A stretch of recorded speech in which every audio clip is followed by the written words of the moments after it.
कहना चाहूंगा कि 2047 में भारत विकसित राष्ट्रों की श्रेणी में खड़ा हो, उस दिशा में हमारा देश आगे बढ़े, उस दृष्टि से ये बजट आया है। इस बजट में विशेष रूप से सप्तऋषि की संज्ञा इसको दी गई है और एक सर्व समावेशी सर्वस्पर्शीय बजट जिसमें हमारे युवा साथी, महिलाएं, हमारे अनुसूचित जाति जनजाति, हमारे ओबीसी वर्ग के लोग, हमारे दिव्यांगजन, हर वर्ग का ध्यान इसमें रखा गया है और ये प्रयास है कि हर वर्ग को इसका लाभ मिल सके और विशेष रूप से मध्यम वर्ग की जो विशेष अपेक्षा इससे थी, मध्यम वर्ग का भी विशेष ध्यान रखा गया। जब इनकम टैक्स की जो छूट की सीमा थी 5 वर्ष से बढ़ाकर उसको 5 लाख से बढ़ाकर उसको 7 लाख रुपए कर दिया गया है। मैं समझता हूं मध्यम वर्ग के लिए एक विशेष राहत देने का काम इस बजट में किया गया है। जिस प्रकार से इंफ्रास्ट्रक्चर डेवलपमेंट का विशेष ध्यान रखने की इस बजट में बात कही गई, साथ ही साथ अगर हम हिमाचल के परिप्रेक्ष्य में देखें तो टूरिज्म डेवलपमेंट में ज्यादा बढ़ावा मिले और ज्यादा से ज्यादा डोमेस्टिक और फॉरेन टूरिस्ट हमारे देश में आए, उस दृष्टि से मैं समझता हूं एक महत्वपूर्ण पहल हिमाचल प्रदेश के परिप्रेक्ष्य में हम कह सकते हैं। इसी प्रकार से रेलवे का जो बजट आया, ऐतिहासिक बजट इस बार रेलवे को दिया गया है। हम जिस प्रकार से कनेक्टिविटी की बात करें, एयर कनेक्टिविटी को लेकर 50 नए एयरपोर्ट्स को प्रारंभ करने की बात इसमें रखी गई है। स्वास्थ्य क्षेत्र में भी विशेष ध्यान रखा गया है। कुल मिलाकर मैं समझता हूं हर क्षेत्र में हमारा देश आगे बढ़ सके, ऐसा एक बजट प्रस्तुत करने का प्रयास किया गया है। और अगर हम हिमाचल प्रदेश की बात करें तो हिमाचल प्रदेश को इस बजट में जहां रेलवे में 1902 करोड़ रुपया मिला है, जिसमें कि हमारे चाहे वो नंगल तलवाड़ा रेल लाइन है, भानुपल्ली बिलासपुर है, चंडीगढ़ बद्दी जिसका काम चला हुआ है, या फिर शिमला जो हमारी हेरिटेज रेलवे लाइन है और हेरिटेज ट्रेन है। मैं समझता हूं रेलवे की दृष्टि से हिमाचल प्रदेश को भी पहली बार इतना बजट इस बार के बजट में मिला है। हिमाचल प्रदेश में भी जहां रेलवे में अच्छा हमको बजट मिला, साथ ही साथ अन्य क्षेत्रों में भी अगर हम देखें इंफ्रास्ट्रक्चर डेवलपमेंट की दृष्टि से भी हिमाचल प्रदेश को विशेष तवज्जो इसमें मिली है। और हिमाचल प्रदेश के जो विभिन्न प्रोजेक्ट्स उसमें चाहे रोड से संबंधित हैं या दूसरे प्रोजेक्ट्स हैं, आने वाले समय में हम देखेंगे कि हिमाचल प्रदेश को भी इसका लाभ आने वाले समय में होगा। बजट के बाद दूसरा जो आपसे बात करने का विषय है, हम जानते हैं आज प्रदेश में कांग्रेस की सरकार और लगभग 2.5 महीने के करीब कार्यकाल इनका पूर्ण होने को है। लेकिन हम देखते हैं कि जो अपेक्षाएं इस सरकार से थी और जनता ने जो इस सरकार से एक जो उन्होंने इच्छा रखी थी कि ये सरकार आते ही बहुत कुछ करेगी, लेकिन अभी तक उस दिशा में ये सरकार नाकाम रही है। पिछले लगभग 2.5 महीने में लोगों को कुछ मिला तो नहीं, लेकिन ये अवश्य मिला कि बहुत सारे कार्यालय बंद कर दिए गए, टैक्स का बोझ जनता के ऊपर पड़ गया और जो गारंटियां इन्होंने दी थी, 10 गारंटियां इन्होंने सत्ता में आने के लिए, सत्ता हथियाने के लिए जनता के बीच में रखी थी, लेकिन अभी तक एक भी गारंटी पूरी नहीं हुई। दूसरी ओर जो पूर्व की सरकार ने, भारतीय जनता पार्टी की सरकार ने जनहित में कार्यालय खोले थे, लगभग 620 कार्यालय इन्होंने इसमें से बंद कर दिए। बहुत सारे ऐसे कार्यालय जिसमें कि जो कार्यालय चल चुके थे, जहां अधिकारियों की नियुक्ति हो गई थी, जहां बजट का प्रावधान था, सुचारू रूप से जिन्होंने कार्य करना प्रारंभ कर दिया था, उसको भी इन्होंने बंद कर दिया, जो कि मैं समझता हूं प्रदेश की जनता के साथ एक बहुत बड़ा धोखा हुआ। सुबॉर्डिनेट सिलेक्शन बोर्ड हमीरपुर जो कि इन्होंने बंद कर दिया। इन्होंने वादा युवाओं से किया था कि हम प्रतिवर्ष 1 लाख रोजगार देंगे। 1 लाख की जगह अभी ये 20,000 में आ गए, अपनी बात से पलट गए। लेकिन लगभग 4200 ऐसे अभ्यर्थी थे जिनको की सिलेक्शन का इंतजार था, जिन्होंने अपने डॉक्यूमेंटेशन करवा दिया था और लगभग फाइनल स्टेज के ऊपर उनकी नियुक्तियां होने वाली थी। ऐसे समय में इन्होंने हमीरपुर सिलेक्शन बोर्ड को बंद किया। युवाओं के साथ बहुत बड़ा धोखा इस सरकार ने किया है। 2.5 महीने बीत जाने के बाद भी अभी ये इसको प्रारंभ नहीं कर पाए। मैं समझता हूं युवाओं के साथ एक, जिसको मैं कह सकता हूं, जो इन्होंने वादा किया था, वादा खिलाफी का काम इन्होंने किया। 1 लाख युवाओं को हम रोजगार देंगे, ऐसी बात इन्होंने कही थी। लेकिन इनकी जो पहली कैबिनेट हुई, पहली कैबिनेट में इन्होंने एक सब कमेटी बनाई और बाद में कहा कि अब 1 लाख नहीं, हम 5 साल में 1 लाख को देंगे, अब 20,000 प्रति वर्ष हम रोजगार देंगे। मैं समझता हूं युवाओं को जिस प्रकार का प्रलोभन देके सत्ता में सरकार आई, युवाओं के साथ ही आते ही इन्होंने धोखा किया। इसी प्रकार से मैं समझता हूं कि इन्होंने जो ओपीएस की बात कही थी, इन्होंने कहा था कि सरकार बनने के 10 दिन के अंदर हम लागू कर देंगे। 10 दिन में नहीं हुई, 10 दिन में इनकी पहली कैबिनेट भी नहीं हुई। फिर उन्होंने कहा कि हम पहली कैबिनेट में कर देंगे, पहली कैबिनेट में भी नहीं हुई। फिर उन्होंने 13 जनवरी को इसकी घोषणा की और कहा था 2 दिन में हम जो है इसके रूल फ्रेम करके उसकी नोटिफिकेशन भी कर देंगे। आज तक उसकी नोटिफिकेशन नहीं हुई। एनपीएस का जो हिस्सा एम्प्लॉइज के उस हिस्से में से कटता है, तनख्वाह में से कटता है, जनवरी माह का भी जो उनका जो हिस्सा था एनपीएस का कट गया। अर्थात अभी तक इस दिशा में भी ये सरकार जो है आगे नहीं बढ़ पाई। आज जो हमारे कर्मचारी बंधु हैं ओपीएस के इंतजार में हैं। महिलाओं को इन्होंने कहा था हम 1500 रुपया प्रति माह महिलाओं के खाते में डालेंगे और एक परिवार की सभी महिलाओं को देंगे। इन्होंने पहली कैबिनेट में उसके लिए सब कमेटी बनाई। सब कमेटी ने जब अपनी रिपोर्ट दी तो प्रदेश की 32 लाख महिलाओं के लिए उन्होंने पहला कहा था, लेकिन सब कमेटी ने कहा पहले 18 लाख और अभी कह रहे हैं कि हम 8 लाख महिलाओं को देंगे और यह भी कहा कि हम एक परिवार की एक ही महिलाओं को 1500 रुपए देंगे। अर्थात महिलाओं के साथ भी इन्होंने बहुत बड़ा धोखा किया। हम देख रहे थे इस बार विधानसभा के चुनाव में लगभग 4.5% अतिरिक्त वोट पड़े और हमें लगा रहे थे जो जनता के लिए केंद्र सरकार या प्रदेश सरकार भाजपा की सरकार ने काम किया उसका शायद ये नतीजा होगा। लेकिन बाद में देखने में आया कि इन्होंने जिस प्रकार से महिलाओं के फॉर्म भरवाए थे, 1500 रुपए का प्रलोभन दिया था और उसका नतीजा रहा कि महिलाओं के वोट अधिक पड़े, अर्थात कांग्रेस पार्टी को उसका फायदा हुआ। लेकिन इन्होंने सत्ता में आते महिलाओं के साथ भी धोखा किया। इन्होंने युवाओं के साथ धोखा किया, इन्होंने महिलाओं के साथ धोखा किया, इन्होंने किसानों के साथ धोखा किया। इन्होंने कहा था कि हम किसानों का जो है, जो किसान भाई हैं, गोबर जो हम एकत्रित करेंगे उसका गोबर भी खरीदेंगे। आज जो उस विषय में बात भी कहीं पर नहीं करते।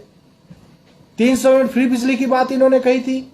अभी मैं पढ़ रहा था 2 दिन पहले ही कि इनका बिजली बोर्ड जो घाटे में चला, 250 करोड़ रुपए का उन्होंने बैंकों से ऋण लिया है तनख्वाह देने के लिए, पेंशन देने के लिए, और अभी फिर से इनको तनख्वाह भी देनी है और पेंशन भी देनी है। अर्थात जो 125 यूनिट हमारी सरकार ने शुरू किया था उसको भी इन्होंने बंद कर दिया।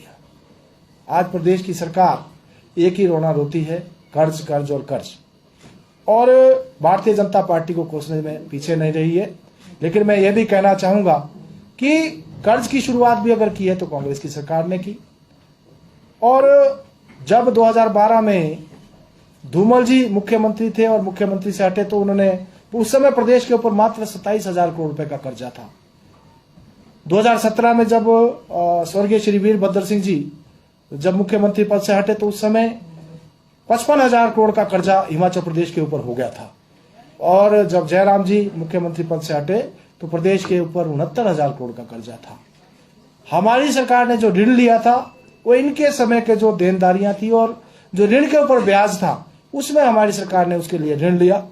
लेकिन आज जो है 75,000 करोड़ की बात करते हैं, उसमें आप देख सकते हैं कि हमारी सरकार ने मात्र 69,000 करोड़ कर्जा लिया था। उसके बाद वर्तमान सरकार ने दिसंबर माह में 1,000 करोड़ लिया, जनवरी में 1,500 करोड़ रुपए लिया और अभी 2,000 करोड़ रुपए और लेने की बात हो रही है। अर्थात अभी 3 महीने भी मात्र पूरे नहीं हुए। 4500 करोड़ 45,000 करोड़ रुपए का कर्जा, 4500 करोड़ रुपए का नहीं, 45,000 करोड़, 4500 करोड़ का कर्जा इस सरकार ने मात्र 3 महीने में ले लिया। तो जो सुखविंदर सुक्खू जी कह रहे हैं, जो जिस प्रकार से श्रीलंका बनाने की वो बात कह रहे हैं, मुझे लगता है कि हिमाचल प्रदेश उसी दिशा में आगे बढ़ रहा है। अगर हम यही गति अगर कर्ज लेने की इनकी रही है तो लगभग 1850 करोड़ रुपए का कर्जा ये 1 साल के अंदर अंदर ले गए, और 5 साल का फिर आप अंदाजा लगा दीजिए कि कहां पर हम पहुंचेंगे। तो 18,500 करोड़ का कर्जा लेंगे, और अगर आप 5 साल का देखेंगे तो हम इन्हीं 5 सालों में 90,000 करोड़ के करीब पहुंच जाने वाले। तो स्थिति बहुत विकट है। सरकार संसाधन जुटाने की दृष्टि में कहीं पर भी गंभीर नहीं लगती है। वैट बढ़ाने का काम अवश्य इन्होंने किया। राहुल गांधी जी पूरे देश भर में भारत जोड़ो यात्रा में महंगाई और बेरोजगारी की बात कर रहे थे। महंगाई को लेकर आते ही इन्होंने वैट बढ़ाया, डीजल के ऊपर 3 रुपए बढ़े, तेल की बोतल 9 रुपए महंगी हुई। अर्थात आते ही हिमाचल प्रदेश ने, जहाँ राहुल जी भाजपा सरकार को कोस रहे थे, इन्होंने आते ही लोगों के ऊपर जो है उनको वैट बढ़ाकर जो है महंगाई का तोहफा दिया। युवाओं के साथ भी हिमाचल प्रदेश में जो सबऑर्डिनेट सिलेक्शन बोर्ड है उसको बंद करके जो अभ्यर्थी नौकरी के जो जिनकी नौकरी लगनी थी उनके साथ भी इन्होंने धोखा किया। अर्थात बेरोजगारी और महंगाई दोनों मामले में प्रदेश की जो वर्तमान सरकार ने, इन्होंने हिमाचल प्रदेश में आते ही महंगाई का बोझ भी और बेरोजगारी जो है युवाओं के साथ इस प्रकार का धोखा भी करने का काम किया। इन्होंने अभी ध्यान में आया है कि जो हमारे क्षेत्र में विधायक निधि के थ्रू काम होते थे, विधायक निधि की जो अंतिम किस्त थी इस बार उसको भी इन्होंने बंद कर दिया। डिप्टी कमिश्नर के माध्यम से जो पैसा विकास कार्यों के लिए लगता था, छोटे छोटे काम होते थे, किसी की सड़क का काम होता था, टैंक बनाने का काम होता था, रास्ते बनाने का काम होता था, अर्थात जो छोटे छोटे विकास कार्य विधायक निधि के तहत या डीसी फंड से, जिसमें कि एसडीपी का फंड होता था या सीआरएफ का फंड होता था, उसको भी इन्होंने बंद करने का निर्णय लिया। अर्थात सब कुछ ही बंद करने की ओर ये सरकार बढ़ रही है। मैं समझता हूं बहुत दुर्भाग्यपूर्ण है। हमारी सरकार ने पिछले 5 वर्षों में हर क्षेत्र का विकास किया और समानांतर विकास करने का प्रयास भाजपा की सरकार ने किया, लेकिन इन्होंने आते ही विकास को भी बंद कर दिया, कार्यालयों को भी बंद कर दिया, और मैं समझता हूं हर तरफ जो बंद करने की और यह सरकार आगे बढ़ रही है। दूसरी ओर हम ये बात भी देख रहे हैं कि जिस प्रकार से पिछला 2 महीने से ज्यादा का समय हो गया है, सीमेंट फैक्ट्री का जो विवाद चला हुआ है, हमारे जो ट्रांसपोर्टर्स हैं, ट्रक ऑपरेटर्स हैं, करीब 2 महीने से ज्यादा का समय होगा, क्योंकि 14 जनवरी को एसीसी बरवाना और एसीसी दाड़लाघाट के प्लांट बंद हो गए थे, लेकिन अभी तक ये विवाद सुलझाने में यह सरकार नाकाम रही है। अभी तक जिस प्रकार का जो गतिरोध बना हुआ है, हमारे जो ट्रांसपोर्टर्स हैं उनको जहां अपनी जो गाड़ियों की किस्तें देने में उसमें दिक्कत हो रही है, साथ ही साथ जो छोटे छोटे कारोबारी थे, चाहे वो चाय वाला था, ढाबे वाला था, दूध वाला था, या छोटे कारोबार करने वाला था, पंचर वाला था, इस प्रकार के जो छोटे कारोबारी थे, आज उनके छोटे कारोबार बंद हो गए। प्रवासी लोग जो वहां इस क्षेत्र में काम कर रहे थे, आज उनका पलायन हो गया। और हम देख रहे हैं कि कहीं ना कहीं जिस प्रकार से रेवेन्यू लॉस प्रदेश की सरकार को हुआ, क्योंकि दोनों सीमेंट प्लांट बंद होने से करीब 250 करोड़ रुपए का नुकसान अभी तक प्रदेश सरकार को उठाना पड़ा है। मैं समझता हूं यह भी बहुत ही दुर्भाग्यपूर्ण है। दूसरी ओर प्रदेश की सरकार ऐसा संज्ञान में आया है कि कलेक्शन के ऊपर विशेष ध्यान दिया जा रहा है। कबाड़ के व्यापारी जो है ठेकेदार तय हो गए हैं। इसके साथ साथ जो क्रशर थे उनकी यूनियन बन गई है, उनके भी रेट फिक्स हो गए हैं। ठेकेदारों के साथ भी रेट फिक्स हो गए हैं। कई दुखिए जिनके सुक्खू सरकार ने आते ही कई दुखिए के दुख दूर करने की ओर जो है इस सरकार आगे बढ़ रही है। कुछ अधिकारीगण जो कि भाजपा के खिलाफ चार्जशीट बनाने में कांग्रेस को सहयोग कर रहे थे, उनका विशेष ध्यान रखा जा रहा है। ऐसे बहुत सारे विषय आने वाले समय में उसको लेकर भी हम आपके साथ कई सारी बातें जो है आने वाले समय में हम आपके साथ उनको रूबरू उसको लेकर भी होंगे। कुल मिलाकर हम देख रहे हैं कि जिस प्रकार से हिमाचल प्रदेश में नई सरकार आने के बाद जनता को जो उम्मीदें होती हैं, क्योंकि 25 जनवरी को भी प्रदेश के जो कर्मचारी और प्रदेश की जनता को ये उम्मीद थी कि नई सरकार आई है, बहुत कुछ जो है आते ही उस दिशा में आगे बढ़ेंगे हम, चाहे डेवलपमेंट की दिशा में या बहुत सारे कोई नई शुरुआत ये सरकार करेगी। लेकिन नई शुरुआत तो नहीं हुई। हाँ, शुरुआत हुई तो कार्यालय बंद करने की हुई, शुरुआत हुई तो महंगाई की मार की शुरुआत हुई, वैट बढ़ाने की हुई, सेस बढ़ाने की हुई। अभी आज भी मैं पढ़ रहा था कि जो हाइडल प्रोजेक्ट्स है उनके ऊपर भी जो है सेस बढ़ाने की बात चल रही है।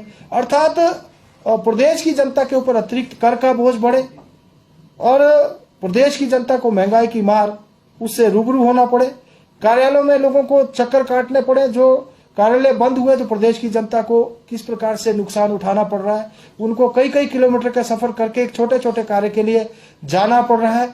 और ऐसे जो जनहित में इनको काम करने चाहिए थे, ये जनता के साथ जो है इस प्रकार से जनता को प्रताड़ित करने का प्रयास कर रहे हैं।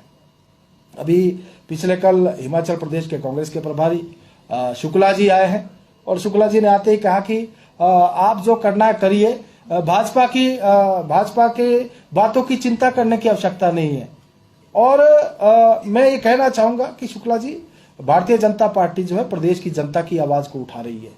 भारतीय जनता पार्टी कोई राजनीति नहीं कर रही है, प्रदेश की जनता की बात को हम जो है सरकार के ध्यान में ला रहे हैं कि आपने आते ही किस प्रकार से प्रदेश की जनता को प्रताड़ित करना शुरू कर दिया है।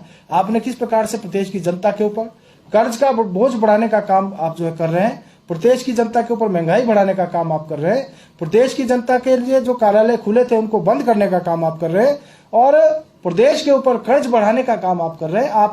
आप अच्छा होता आप कोई नया कार्य शुरू करते, आप विकास की दृष्टि से हिमाचल प्रदेश को आगे ले जाने में कोई पहल करते, लेकिन उस दिशा में यह सरकार अभी तक कुछ भी करने में नाकामयाब रही। दूसरी ओर मैं समझता हूं कि जिस प्रकार से केंद्र सरकार का लगातार आशीर्वाद हमको मिला है, माननीय मोदी जी के नेतृत्व में हिमाचल प्रदेश को अनेकों संस्थान और हिमाचल प्रदेश को जो अपना दूसरा घर कहते हैं, उस दृष्टि से माननीय मोदी जी ने हिमाचल प्रदेश का ध्यान रखा है। और मैं समझता हूं अभी भी जब वर्तमान मुख्यमंत्री माननीय मोदी जी से मिलकर आए तो मोदी जी ने उनको भी आश्वस्त किया कि हम प्रदेश को जिस प्रकार से पहले हमने ध्यान रखा है, आने वाले समय में जो प्रदेश की जनता से हमारा लगाव है उसी प्रकार से प्रदेश की जनता का, प्रदेश का ध्यान केंद्र की